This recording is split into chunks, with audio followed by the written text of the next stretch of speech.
trying to get to the end of the week, folks. Been a long week for a lot of us. Tonight on the program, we've got a good lineup of people you want to hear from.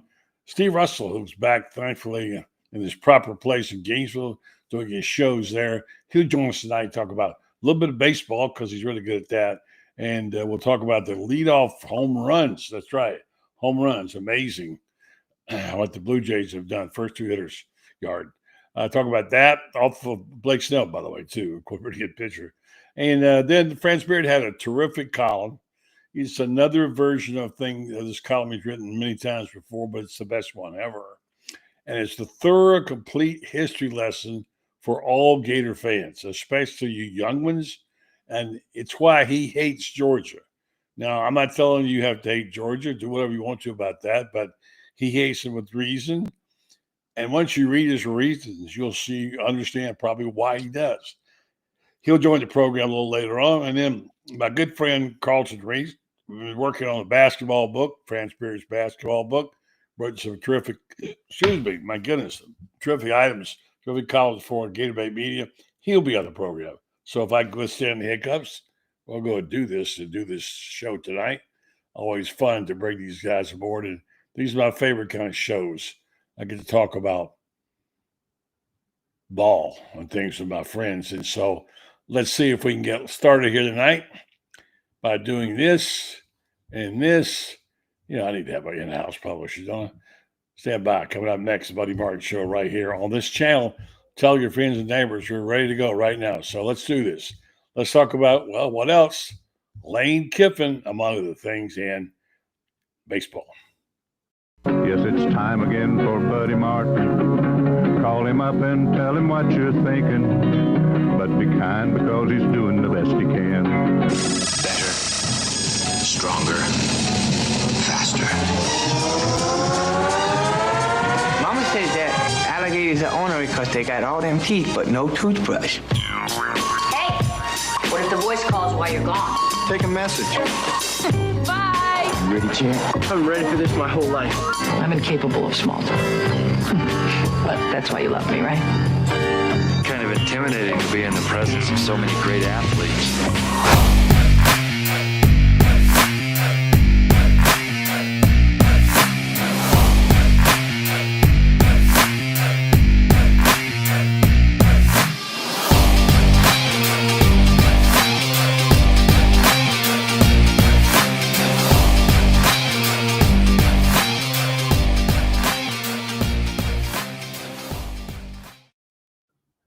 Evening. Welcome to the program. I'm Buddy Martin. Coming up, Steve Russell. So glad Steve is back where he belongs on his show on WRUF. I think it's noontime most of the time. And the other places. And of course, he's extraordinary on Gator Sports. He also knows a little baseball, and he's joined the program. Steve, good evening to you. And I'm sure you got one eye on the TV. Yeah, just watching the World Series, and boom, boom, back-to-back leadoff homers. First time ever that's happened in a World Series, and Smoltz, who's I think really good at what he does, called it. He said he's going to want to establish his fastball. Well, Toronto's hitters apparently thinking that too. They sat on that fastball. Snell's pitching okay now, but they jumped on him early, and we'll see if Toronto. I love Toronto. I just think outside of Guerrero and maybe Bichette, who knows those guys, right? But they're playing great. They play as a team. You can see that.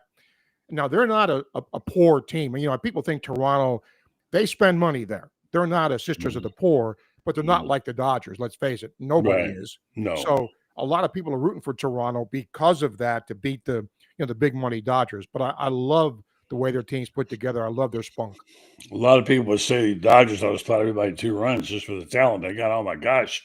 Get to those first 5 hitters. And Ohtani knocks 2 out of the yard in that ballpark, and he's having amazing. Then Freddie Freeman sets the record for most pay. I mean, what an incredible lineup of hitters. How would you like to be a pitcher who could go against that, man? That's not brutal. easy. Not easy. But, for all the money they spend, buddy, speaking of pitching, their relief pitching has been terrible, most of the year. They've been decimated by injuries, too. That's why they've used a lot of guys. But, their bullpen, for the most part, has not been good, and it's kind of Ritter's ugly head in this series, too. I was like Blake Snell. I followed him when he was obviously in Tampa Bay, but great Cy Young winner, go out there, pitch really great in the playoffs, and was just perfection. Goes out there and the first ball gets run the other night, and he gets up a ton of hits. And now tonight, his first pitch is out of the ballpark, right? Yep, but you gotta bounce back from that, and he has. I mean, give him credit. That could have been, a real crooked number in the first inning that sets the Dodgers back, but instead he settles down, only gives up the 2. Dodgers certainly within striking distance. For sure. Well, let's switch to the subject we know is in everybody's mind. 2 of them, actually. One of them is, of course, Lane Kiffin. You can't get too much Lane Kiffin stuff. And I want to talk about a subject that Franz Beard is close to his heart. He will be joining us in just a moment about how much he hates Georgia and why. When you read this article, and I would recommend all you Gators out there, especially young Gators, read it because you'll understand why he hates Georgia, and he can document the reasons. So, but the Ole Miss game tonight, something happened. You commented on your show. I happened to catch it live. I wasn't sure what he said. I think you said you couldn't hear it. I couldn't hear it. But after the game, the Ole Miss game, he's walking off the field. Kiffin mouthed some words that you couldn't tell what it was, but it sounded pretty passionate just from lip sync, reading lips. And many people thought he had said, I'm going to stay here. I'm not going any effing where or something. That's what it sounded like to me. And so now, and this article comes out, posted on GatorBait. In reality, the coach quickly clarified he had simply told the crowd, we'll be back here to this stadium forecasting future SEC matchups against Oklahoma and discussing speculation about his status. That just doesn't sound right, Steve. Buddy, I got to say this, and I'm probably in the minority. I'm just really tired of this. I'm just really tired of this. We've been through a coaching search or two before, right? Eventually, all of them. Eventually Florida is going to get a coach and life is going to go on. And look, do I understand the spotlight being on Lane Kiffin? I do. Terrific coach. I think a majority of the fan base wants him for many, many reasons. One, including the fact he wears the visor. He's kind of like Coach Spurrier was with a quip, all that. But look, let's just be honest here. Florida is vetting other people. That process has started already. They've interviewed people. They're going to be interviewing more people. And Lane Kiffin is not the only candidate here. You have to cover if he is the favorite, fine. Well, he's not the favorite in Vegas now. That's right. Eli Drinkwitz says all of a sudden. And how about what happened in Louisiana? Did you see that? Yes, I'm going to get to that subject in a minute, boy. Yeah. Wow. Did that thing become a inferno and a dumpster fire with the governor saying Scott Woodward ain't hiring the next coach? Right. Period. I'll get Donald Trump to hire before I let him. Yeah. That is a mess. We'll get to that subject too, because how do you go from being the golden boy to being a piece of crap, which is what they're saying now? It's getting ugly. Before I switch gears and go over to France, let me just say this thing about Kiffin. I kind of enjoy it. I know it's like recruiting. We don't like to be bothered with it all the time, but this is a big story, and a lot of people care. So no question. They care, so we got to care, right? Sure. No question about it. So he said Lane's response was, emotional atmospheres can lead to misheard comments, Kiffin said, brushing off the rumors the annual tradition refocusing his team's attention. Well, I don't buy that exactly. Something was going on there. A lot going on. This guy has a lot going on too, by the way. Good evening to you, Franz. Say hello, Steve. Hey, Steve. Good to see you again, buddy. Same here, buddy. Well, anyway, we're just talking about all the Kiffin stuff. That's obviously a hot copy right now everywhere. I want to get down to the fact, though, as titillating as it is, and everybody wants to talk about him, even whether the Florida job is as good as LSU or better. And Nick Saban said this week, the other day, he said he's not sure that LSU or Florida could be better than what they got in Oxford. It's said by Nick Saban. Strange. So you can have a long debate if Florida and LSU are better jobs than Ole Miss right now. Is that true, Franz? Well, LSU obviously isn't winning as much as Ole Miss, nor is Florida. So if you go strictly on a wins and losses, and that's not what he said. He said better job. He didn't say wins and well, losses. I think it is based on the wins and losses, though. Right now, Ole Miss is going to be a playoff team. And I can't say, barring some unbelievable miracle, neither LSU and certainly Florida is not going to be. So if you base it on what you're doing right now on the field, yeah, it is a better job. Is it a better job based on wins in the last 4 years since 2021? Yes. Is it a better job, though, long term? Can you sustain what they're doing at Ole Miss, et cetera, like that?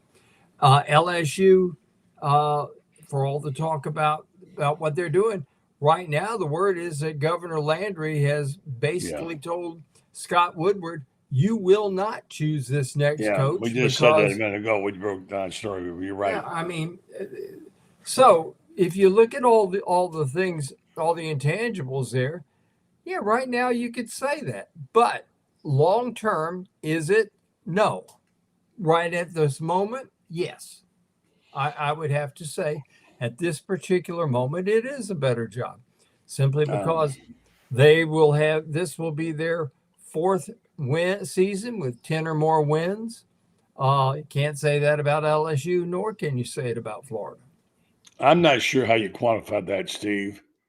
I mean, you say is it a better job? If you want to go by resources and whatever, we can go point by point. But reality, it's a more attractive job as LSU. It's also the least attractive job because you see who's in the middle of it right now. The governor and everybody else in the world is telling them what to do. That's not a good program. But it goes away, buddy, when you win. Yeah, that's true. Right. But I hear you. I tend to agree with Franz here, though. If you look at resources, and none of us know what any of these schools have in their coffers. We don't know that.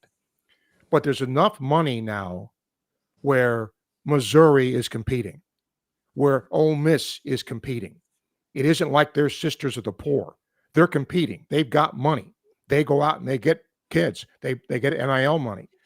So historically, is LSU and Florida a better job? Yes. But is it right now? Lane Kiffin's just proven you can win at Ole Miss. He's proven it. They're probably going to be a playoff team. So he's proven they can win there.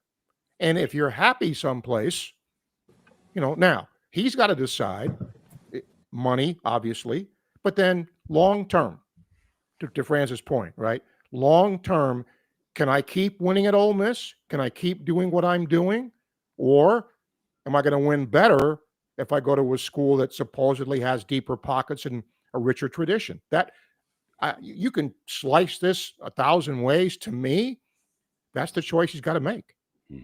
Let me throw this in too.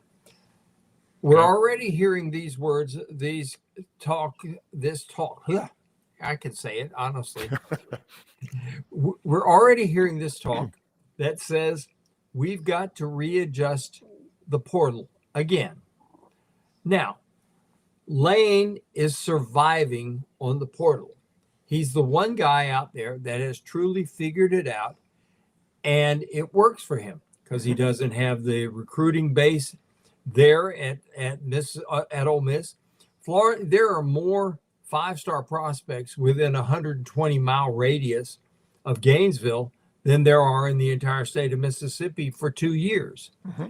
So if you take away the portal, tweak the rules to the point that they become unfavorable to Lane Kiffin, his goose is cooked at Ole Miss. So from a long-term standpoint, Florida is going to be the better job because we have a recruiting base. And if you can get the high school kids that you need and then plug and play from the portal, just enough guys that you need so that you're not overloading. You're not having to go 30 new guys a year, then definitely Florida's a far superior job, and LSU is going to be a far superior job. So from that standpoint, though, that's long term. That's futuristic. When we're talking about the here and the right now, though, Lane's got it figured out. He's able to win with what he's got right there at Ole Miss because the system hasn't been rigged against him. He's using the system for what it's worth, and he's able to succeed because he's got a great talent evaluator, obviously. Well, he's also got a schedule where he's home the rest of the year. That's pretty good.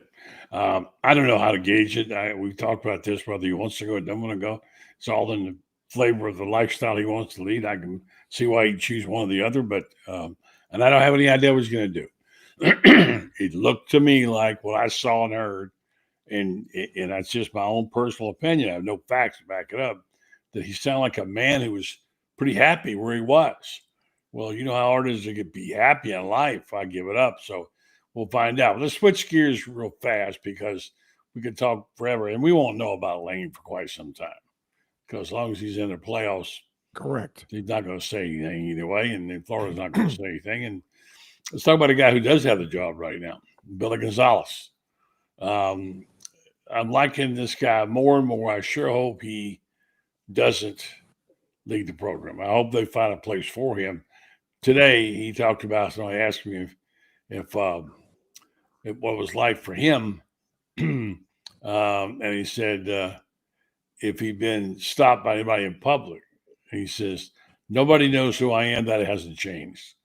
I love his comments earlier in the week when he said he didn't park in the head coach's parking spot because that's out of reverence to Billy Napier. He sits in the same seats he sat in the staff meeting. He truly is a group thinker and a guy, a leader who leads by example. That's why he's been such a successful coach. So I love his story. I hope it plays out well. And I don't think there's any scenario whatsoever. I don't believe. Do you think if he won every game the rest of the season, they'd make him the head coach, Franz? No, I don't. I hope Billy. I hope one or two things happens, for Billy, and he's somebody I consider a friend since 2005 when he first came here. He and I just hit it off well, and we've been friends since then. I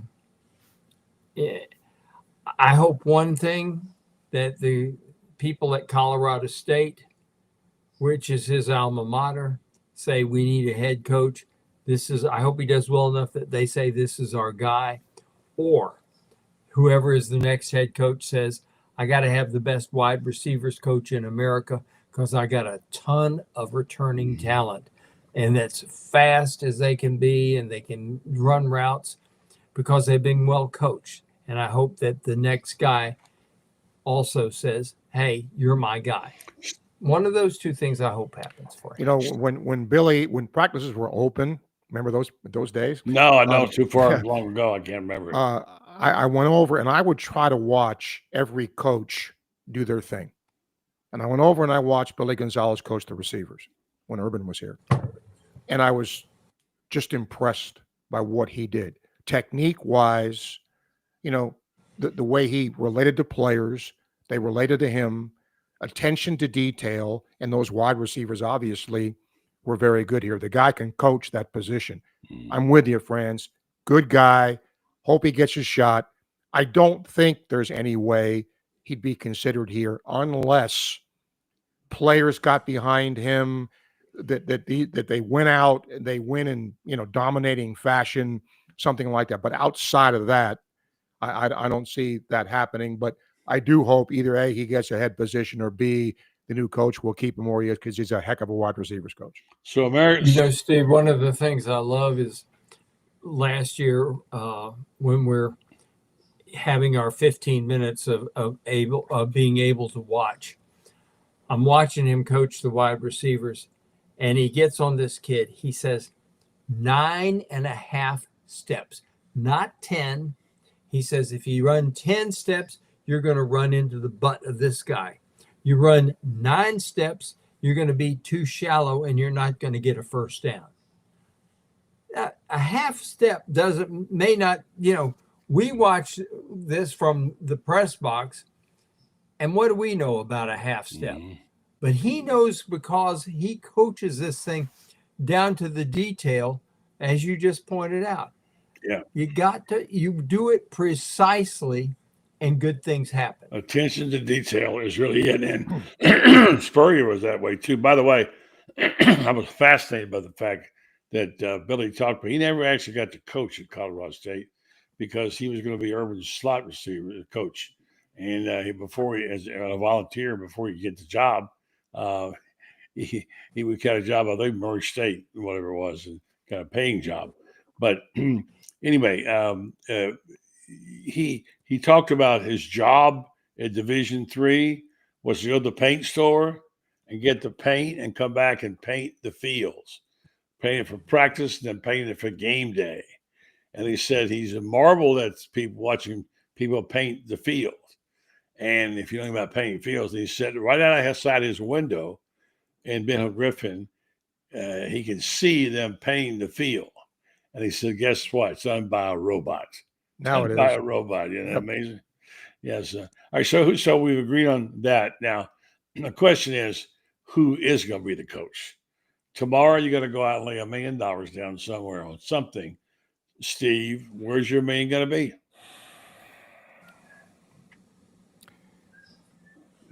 If you ask me this question tomorrow, I'd probably give you a different answer. I honestly, want to know tonight.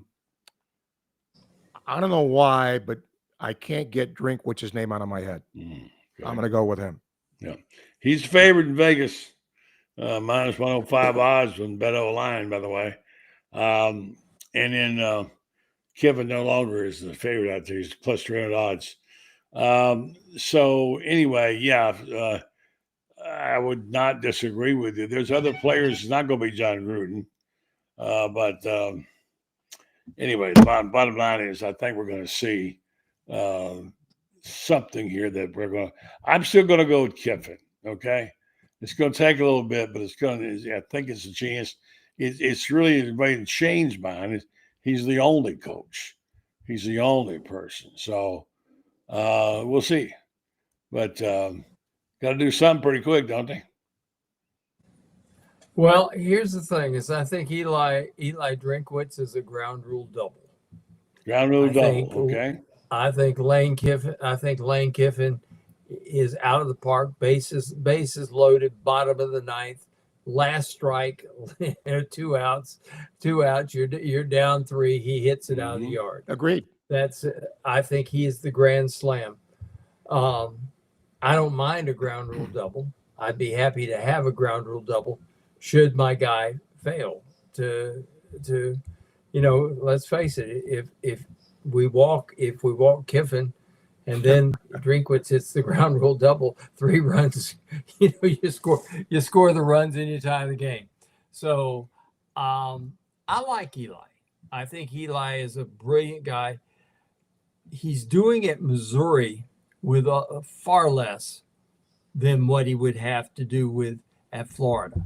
I'll give you a good example of why I like him. He took a guy named Tyron Hopper from here at Florida, who's a pretty average linebacker, and he made an all-SEC guy who's starting in the NFL out of him. I thought that was a pretty good thing to do. He took a guy named Brady Cook, who I thought was a terrible quarterback the first time I saw him, and made him into a very competent SEC starter who's in the NFL. So I look at what he's done as far as player development, and I like that about him. And but I understand he's not the sexy hire. He's not, and you were here in Steve in 1990 when all of a sudden you bring in Steve Spurrier, the sexy hire. What happens? Florida goes boom.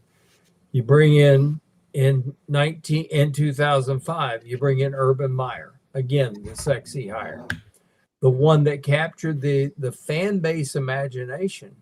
And Spurrier did that, buddy. You know that better than anybody. That Spurrier captured the imagination of people from the day he stepped foot on this campus as a freshman in '63. He just, we hear that word "it factor" used too often, but Steve Spurrier has it It factor. was the first time I laid my eyes on him when he was walking from fresh out of Tennessee. He was a guest at the Florida Georgia game. He was with I believe Pancos brought him there, and I remember he had a black umbrella with him. Was dressed up pretty cool, preppy. And I met him and you knew right then he was somebody special. You just knew it the way he looked. But let me go back to history. I don't disagree with anything you said. When Steve came here, I can remember talking to a lot of people in the press box, again, go to practice, but nobody quite really knew what to expect because he won at Duke, but he wasn't national. We didn't see a lot of what Coach Spurrier did. And the same thing with Urban. Look where he came from, right? Yeah. Well, we all know how they turned out. Kiffin, though, we know he's proven it. You don't have to think, well, will he do this coming from where he's coming from? Right. He's done it. That, Good to point. me, is the difference. Good point, but I will say that we knew about Urban through Utah, what he done there. But at Utah. No, I understand. Utah. I understand. Yeah. I followed him. I did follow him, and I can tell you this. I saw him play. I saw Spurrier at Duke a lot. And don't forget Tampa Bay Bandits. He Absolutely. was a very exciting Yes. coach there for a lot of people. But so. the average fan, I don't No, think. the average probably about them. I agree with that. Let me throw something about Lane that I think is vastly overlooked. Keith Niebuhr brought it up, and I brought it up in the past before, but he brought it up in a story that he did on Gators Online today. Lane Kiffin at Southern Cal, he gets a lot of flack at Southern Cal. Because of the sins of the Reggie Bush era, he had 37 scholarship players his last 2 years there at Southern Cal. Went 10 wins with it one year, and the next year he didn't have any wide receivers, and that's how they got. But they were still winning, even so. They got beaten badly in the game before Pat Hayden fired him there at the airport. And Lane argued for his job. He said, look, give me a year with it when I can have at least 70 guys on scholarship, and I'll show you. He was some right stuff. about that. He really was right about that. But. And Pat Hayden, may have been a Rhodes Scholar, but he's a complete dumbass. Well, they told him when it came to being an they had to athletic do. They director. was told what to do, so he was following orders. I'm sure you're right. So, but let's talk for a second with the passion involved here in this game, which is why we love it so much. It's like someone said today, it's crazy. It's nuts what's going on. I can't believe it. I love it. It is crazy. This is one of the craziest years ever, what's going on in the game. And my gosh, what do you got now? 10 coaches out of jobs, going to be 14 to 15 in the end. A lot of shuffling around money like you can't believe being thrown around at people. Coaches' salaries that you could never believe. And here we are in the middle of all this is going on. So I guess the other thing is the emotions and the passions are still what they are. They still matter. And Georgia or Florida and Georgia still matter. And one of the reasons we're going to talk about that is Franz got a terrific column today on GatorBait. We're trying to make it free so you can read it. But anyway, if you don't join, you need to read it. It's a good history lesson. What happened, the background that led to this, including this 61-0 game that a 51-0 game that France sat in the rain on, and I was sat in the press box. That changed a whole bunch of things that day. But let me do this. Let me tell you about our sponsors.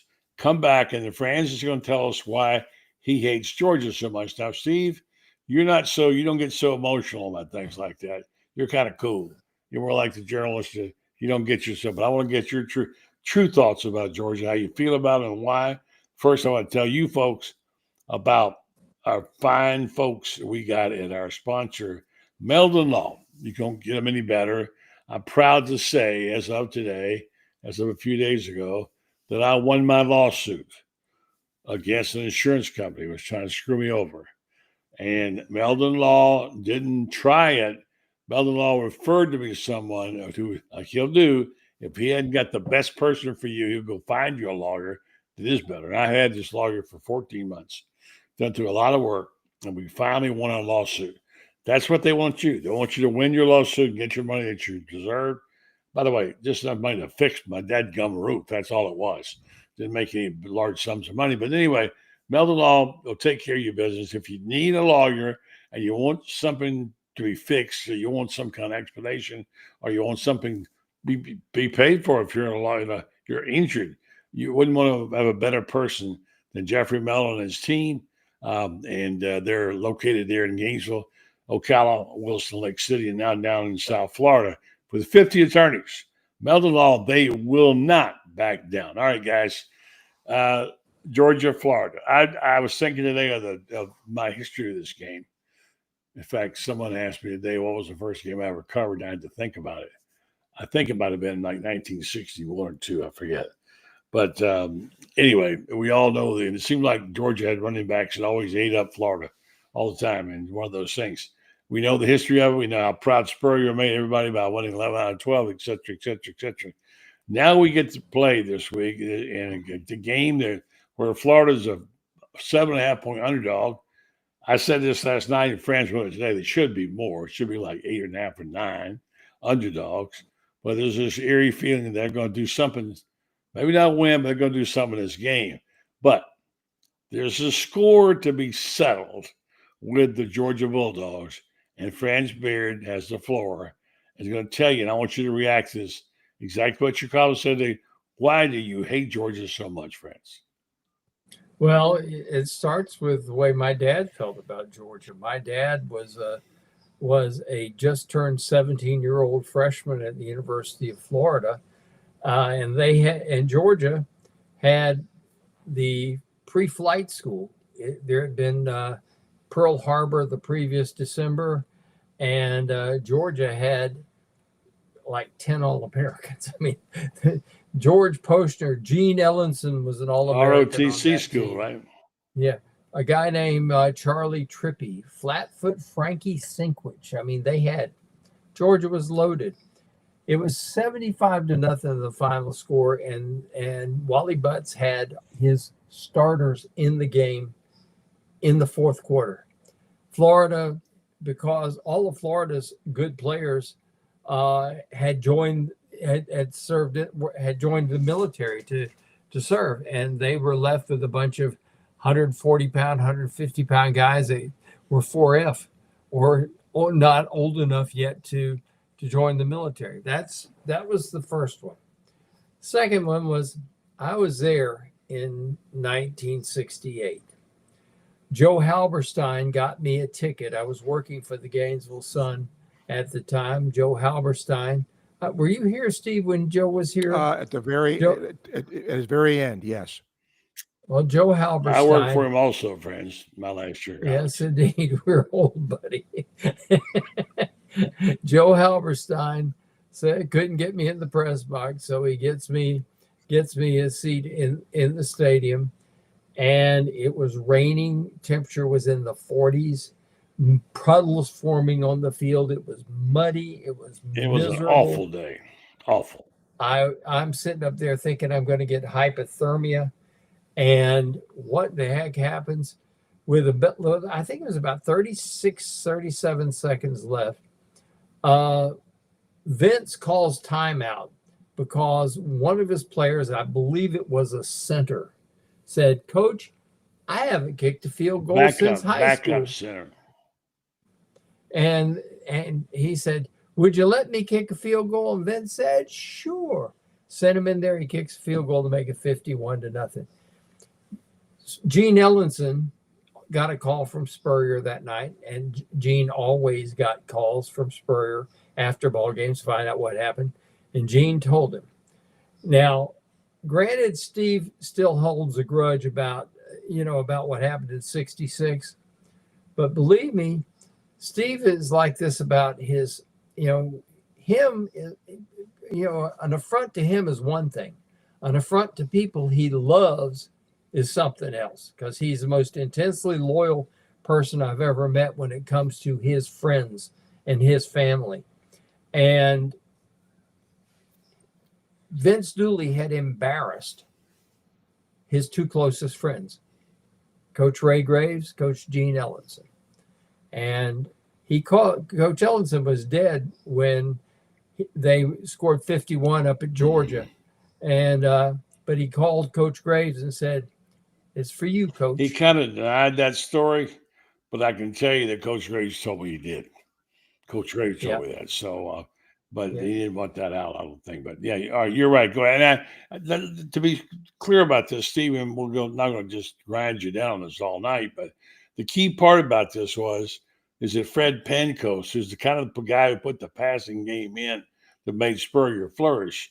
He was the coach, who really was offensive coordinator, and he came down with appendicitis early in the year, and they were having some difficulties. So, in his wisdom, what a terrible decision, Ray Graves took the defensive coordinator, Ellison, and made him the offensive coordinator, and took Ed Kinsler, who was the offensive coordinator, made him the defensive coordinator.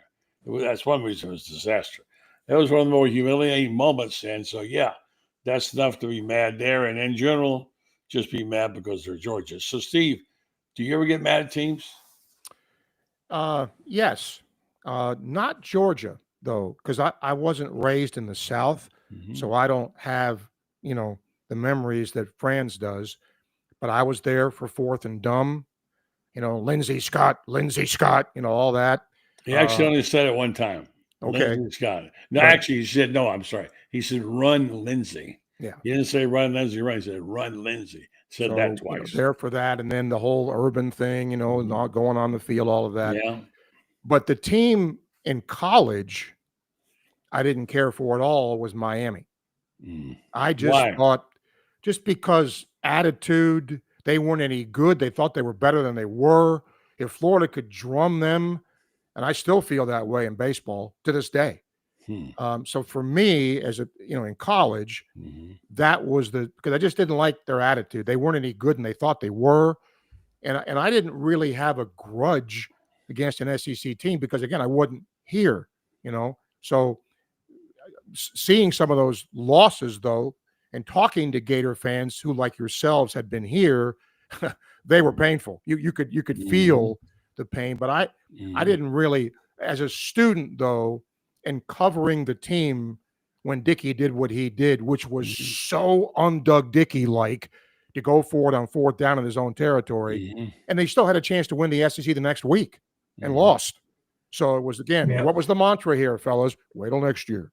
Wait till next year. Well, it's funny when you bring that up because, talking about Miami, because you're from New York, and Miami. I always nicknamed them years ago when I was writing for the Miami News. I nicknamed them the University of New York at Coral Gables.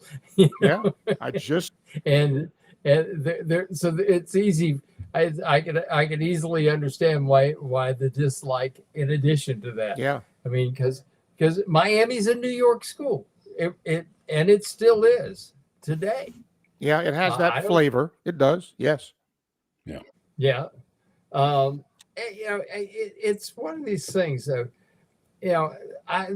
What killed me about the rushing the field, was the taunting that Georgia did to try to draw a personal They wanted foul. to fight, and how they did not get one, I'll never know how they didn't. This was why I knew it wasn't spontaneous, because I watched them taunting, and you could tell they were trying to draw because it wasn't until they start taunting that all of a sudden Mark Richt is saying, come on off the field, because he realized Florida wasn't going to respond. They were going to have to take their 15-yard penalty instead of getting an offset there. But what killed me on that one was the following July at SEC Media Days in Hoover, and Mark Richt gets up there and says, I looked at my assistant coaches. I said, do you see what they're doing? Well, what the heck? And I mean, I wrote a column that afternoon, buddy. I think you remember it. I said, Mark Richt's nose, Mark Richt, also known as Pinocchio, his nose grew a foot. I was on every show on press on Radio Row that day. And in one show in Columbia with Rachel Baribeau, they blew out the calls, because the Georgia fans, and I was so pleased with how Urban handled that the next year with the timeouts. And the cool thing about it was, if you watch what happened, he calls timeout and you see Mark Richt up there looking up at the scoreboard, and they capture that on CBS, and you capture it on the big screen there at the stadium there, and he calls it again. And of course, Chris Rainey threw in. Chris Rainey catches the kickoff, and it's like he's sitting there thinking, everybody's thinking, well, they're just going to be nice around the clock. And so Rainey kind of wiggles his hips a little bit like he's dancing and plays it off, takes off and ran the kickoff back 40 yards. And that whole scenario. But, then there's one other thing that I'll throw in there. Vince Dooley in 1984 and again in 1990 was the spearhead behind Florida's probations. He really was. Maybe not so much with the NCAA, although there's always been speculation on my part, and I know it was on the part of a lot of people at the Atlanta Journal-Constitution, that here is Vince, the chairman of the TV committee, who's just gotten a brand new, that was the year that all of a sudden you could start broadcasting more games. And before that, I think we had 2 games a week, one on CBS, one on ABC. And all of a sudden now we get all the ball games. And Vince is the chairman of the TV committee. And I don't know so much if he had something to do with the NCAA, but I know that he spearheaded the thing to have Florida stripped of the SEC title.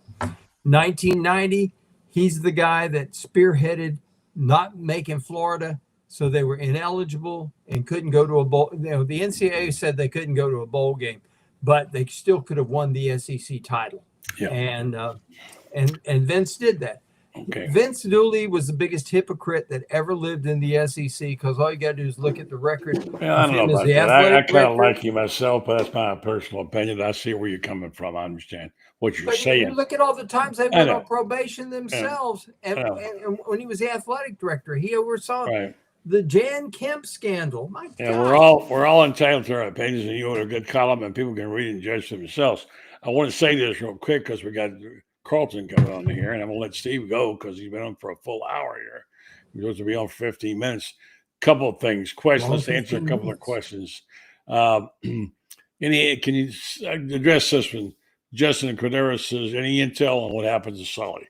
What can you tell us, Steve? What I can tell you is that he's got some issues where he has to focus on his family.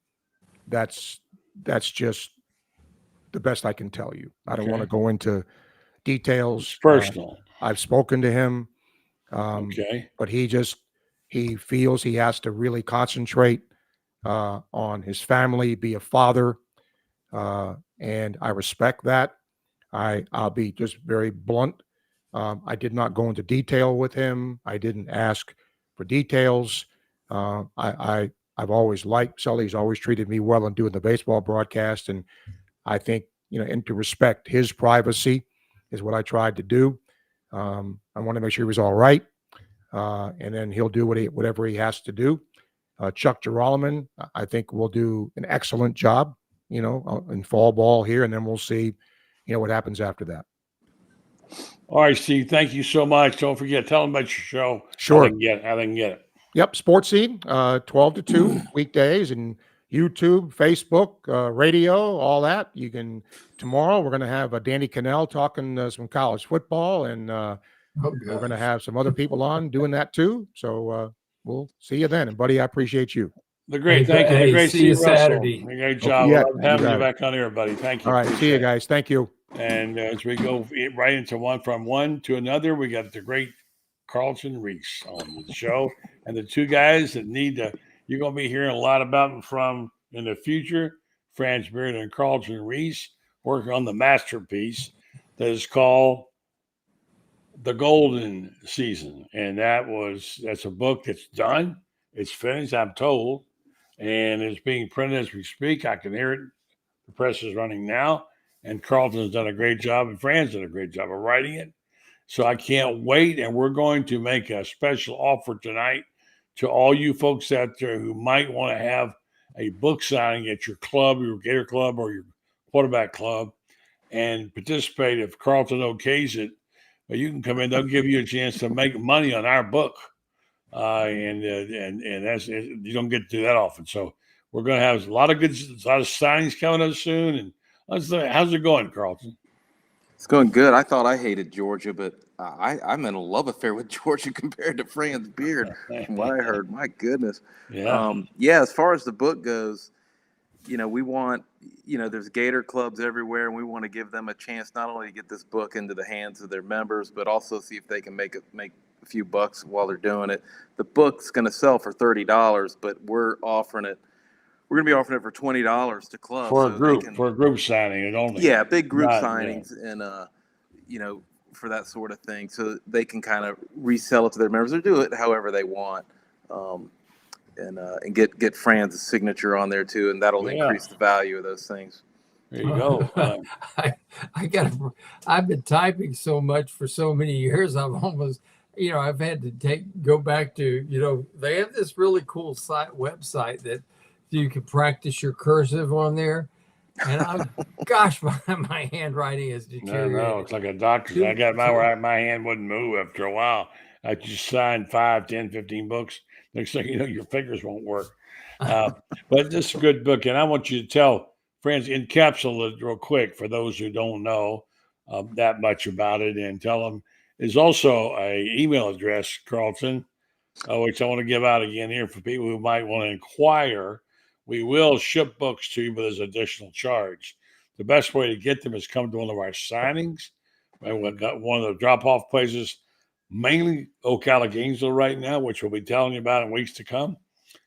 It's called, what is that email address? The email address, if someone can get it up on the screen, that'd be great. It's the Golden Season Book @gmail.com. And anyone who's interested in getting the book or getting information on when signings are going to take place or where they can go get it, can just send any inquiry to that, and we'll take care of you.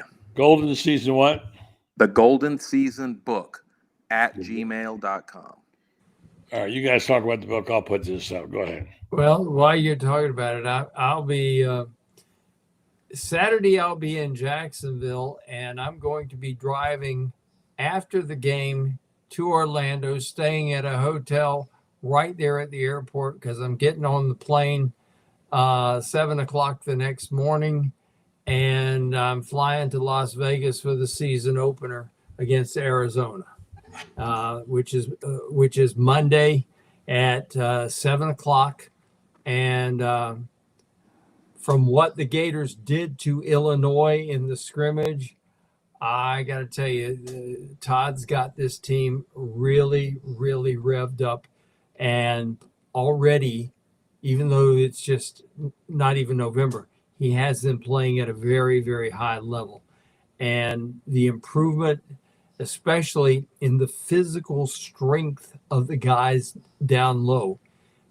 Best returning 4 big guys in the country. And then they've added this guy. He's playing this year. He's going to play. His name's Victor Mikic, and you're going to hear a lot about him.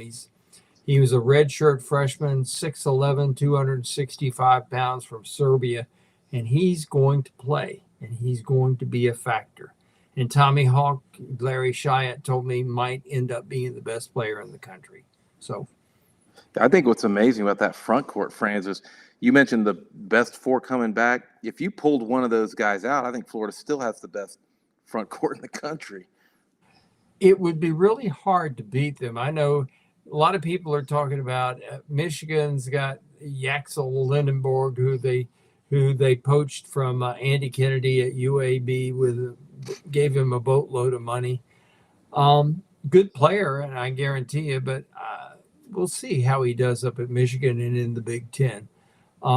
They have another big kid that they picked up. They poached him out off the West Coast, and he's about 7'3". They've got a lot of big guys at Michigan too. I know that the Athletic picked them to be the #1 team in the country.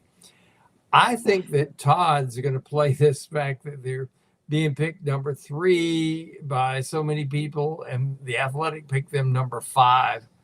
I think Todd gets a bug up his butt, and on things like this, he plays the disrespect card as well as anybody I've seen in a long time. He is a football equivalent, buddy, of Urban Meyer and how he plays that disrespect card.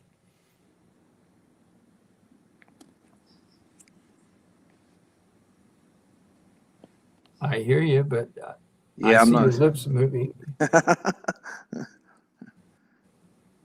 I'm not. I don't read lips. There we go. Well, Franz, you're just talking about the front court. I think that when you've got depth like what Florida has, it's not just that there's a lot of talent there, but that depth means they can go into any game and do anything they want. They can play physical and not worry about guys fouling out.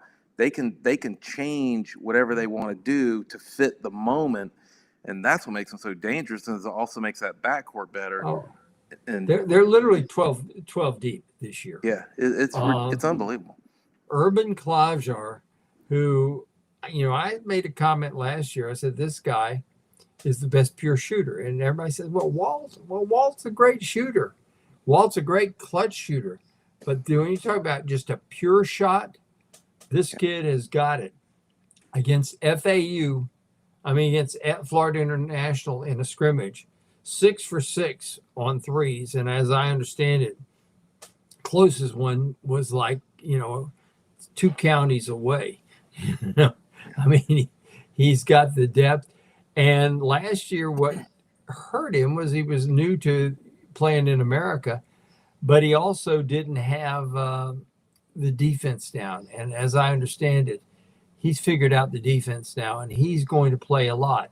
But you got Boogie Fland, who is going to run the point. You got Xavier Lee.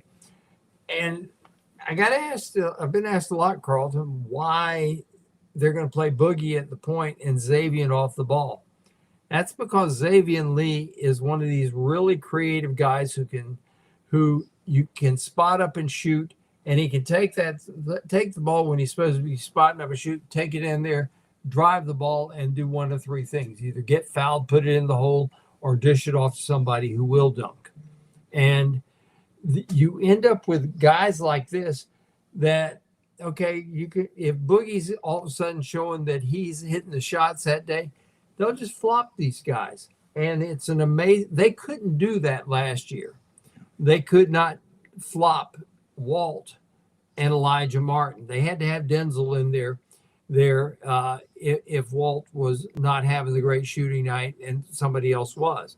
They couldn't play Elijah there at the point. So this team now has that versatility. The freshman, C.J. Ingram, is a slasher who's athletic. The kid from down at Westminster, Alex Lloyd, skinny, but gosh, he can play. And then the Brown brothers, who, you call them Dr. Duncanstein 1 and 2. They're going to slash and they're going to rattle the rim. They're such good dunkers. It's a deep team with players. I mean, my gosh. It reminds me, do you remember the 2000 team that made it to the national championship game, Carlton? Absolutely, yeah. And that was a team that Billy had that I think went 10 or 11 deep. Yeah, they went at least 10 deep, I recall.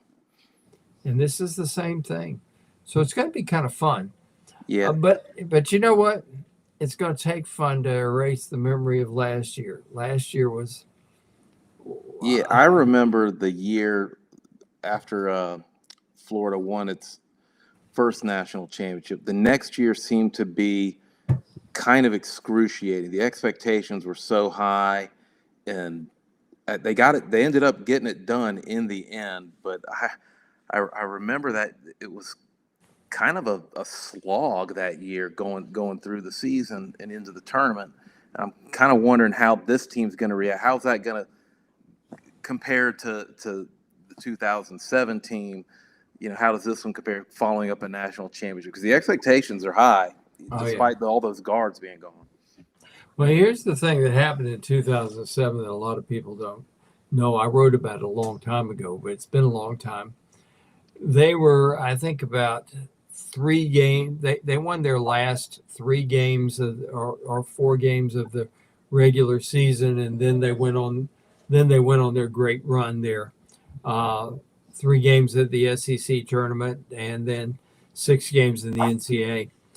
Torian Green's dad put together a CD, and he came up there and he shows these guys this CD, and it's how much fun these guys are having the year before. I mean, it was high fives and all the other stuff like this. This guys, hip bumping each other, chest bumping each other, going crazy when humpers would get on a roll and start drilling threes. Corey makes defensive plays, and of course Noah was being Noah, and they really, really needed that. They saw the video, and they all of a sudden they realized we aren't having fun. That's what our problem was. So they suddenly win some games, and if you remember, one of the great scenes of all time on college basketball television, Vern Lundquist is interviewing the Gators after they have won the SEC, and Joakim Noah starts dancing. Oh, gosh. You knew the Gator boys were back when Joakim starts dancing. We go into the locker room after that, and Joakim Noah's got tons of people around him. I'm talking with Torian. Torian's in the next stall over, and I'm the only one talking to Torian. And Torian reaches over and he grabs Joe and he says, "You can't dance, Joe." And Joe says, "I can dance. You saw me out there." He said, "No, Joe, you can't dance." He says, "You were embarrassment." And Noah's going nuts over it. And finally, he has wounded Joakim Noah, and all of a sudden he says, "But Joe, you can sing." And Joe says, "Yeah, I can sing. I can sing." He says, "You can't dance, but you can sing." And it was just one of these fun moments in the locker room. And I left there thinking, there is no way these guys are going to lose another ball game. They're going to go 6-0, and of course they did. That Jackson State, Perdon't, Butler, Oregon, UCLA, and then finally Ohio State. I'm sorry, I got to interrupt you. Now you can hear me. You should be able to hear me. Hi, Bud Light. I'm going to have to close it out. Good stuff, friends. Good stuff, Carlton. To watch the rest of this baseball game. I think it's 3-1 Toronto now. Thanks, guys. Appreciate it, friends. Thank you, Carlton. Appreciate it. Good night, guys. Good night. Thank Good you. night, guys. All right, Buy the book.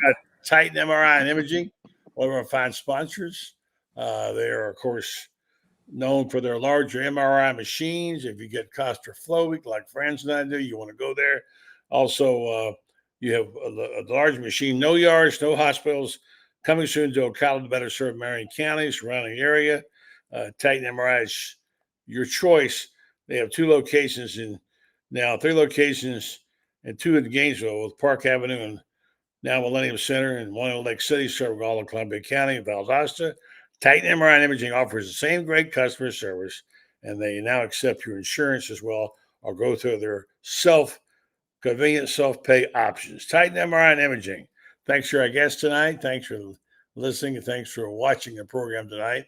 Back tomorrow night for another good week. And thank you all for listening and watching. I do appreciate that. It's going to be interesting the next couple of days, couple of weeks, and it's really kind of interesting. I find it quite interesting with the intrigue of who the next coach will be for the Florida Gators. Don't you? Have a good night.